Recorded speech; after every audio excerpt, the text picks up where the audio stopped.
अस्सलाम वालेकुम नाज़रीन, मैं मोहम्मद इमरान और आप देख रहे हैं यूट्यूब चैनल इस्लामिक टीवी उजानी। नाज़रीन, आज का ये मेरा मौज़ू है क्लास 12 के ऊपर। जो बच्चे हज़रात अपना सब्जेक्ट रखे में उर्दू का क्लास 12 के अंदर बिहार बोर्ड से और उनका 100 मार्क का उर्दू है, तो आप लोग मेरे चैनल पर आकर के अपना तैयारी कर सकते हैं। वीडियो का मेरा पार्ट नंबर 30 हो चुका है और आज का मेरा वीडियो है पार्ट नंबर 31।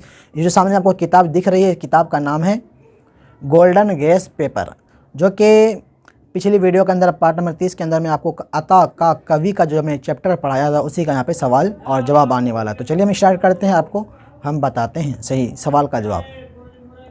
यहाँ पे देखें लिखा हुआ है क़त्अ तारीख़ अता का कवि वाहिद नज़ीर। सवाल है अता का कवि ने गम अरशद किसकी मौत पर लिखा। गम अरशद किसकी मौत पर लिखा, ये सवाल है।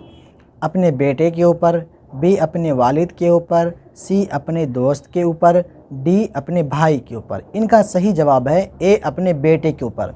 गम अरशद मतलब इनका ये जो किसकी मौत के ऊपर लिखा गम अरशद, ये जो है तो अपने बेटे के ऊपर। इनका सही जवाब है अपने बेटे के ऊपर, ठीक है। फिर हम यहाँ पे लिखते हैं, यहाँ पे देखते हैं गम अरशद के मुसन्निफ़ कौन है। गम अरशद के मुसन्निफ़ कौन है। ज़ाहिर सी बात है, आपको ये भी समझना होगा, जब ये गम अरशद अपने बेटे के ऊपर लिखा तो ये गम अरशद भी ये अता कवि ही होना चाहिए। इस थोड़ा आपको मतलब सोचना है अपने दिमाग से। यहाँ तो लिखा हुआ है ही, लेकिन आपको फिर भी आपको समझना होगा। यहाँ पे गम अरशद के मुसन्निफ़ कौन है, मतलब लिखने वाले कौन है।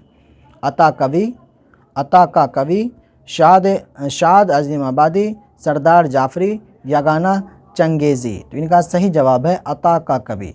जब गम अरशद अपने बेटे के ऊपर लिखा तो ये अता कवि ही हो सकता है, इनके मुसन्निफ़ मतलब लिखने वाले, ठीक है। अगले सवाल की तरफ बढ़ जाते हैं। यहाँ पे लिखा हुआ अरशद का कोई और अता का कवि में क्या रिश्ता था। अब देखें यहाँ पे थोड़ा आपको जहन लगाना होगा। जब यहाँ पे सवाल आ गया अपने गम अरशद किसके ऊपर लिखा, मतलब किसकी मौत पर लिखा, तो यहाँ पे आया सवाल अपने बेटे के ऊपर। ये हमें आपको बताने के लिए आपको बता रहा हूँ, मतलब समझने के लिए। जब आपका एग्ज़ाम के अंदर इस तरीके से आए तो फिर आपको समझना होगा। अपने बेटे के ऊपर जब अता कवि ने लिखा गम अरशद, तो यहाँ पे फिर बता रहा गम अरशद का मुसन्निफ़ कौन, तो अता कवि होना चाहिए। फिर यहाँ पे अरशद का कवि अता कवि से क्या रिश्ता था। जब अपने बेटे के ऊपर ये कहानी लिखा, ये किताबें लिखी, तो फिर ये तो उसी का होना चाहिए। यहाँ तो लिखा हुआ है, लेकिन फिर भी बेटा और बाप का, भतीजा और चचा का, पोता और दादा का, दोस्त का। इनका सही जवाब है बेटा और बाप का, ठीक है। अरशद अता का कवि का बेटा है। फिर अगले सवाल की तरफ हम बढ़ जाते हैं। यहाँ पर लिखा हुआ अददी एतबार से ज़ा किस अदद के बराबर है। 800, 900, 700, 1000। इनका सही जवाब है 900। इनका जवाब क्या है 900, ठीक है। हम इधर उल्टा लेते हैं, इधर क्या जवाब आ रहा है।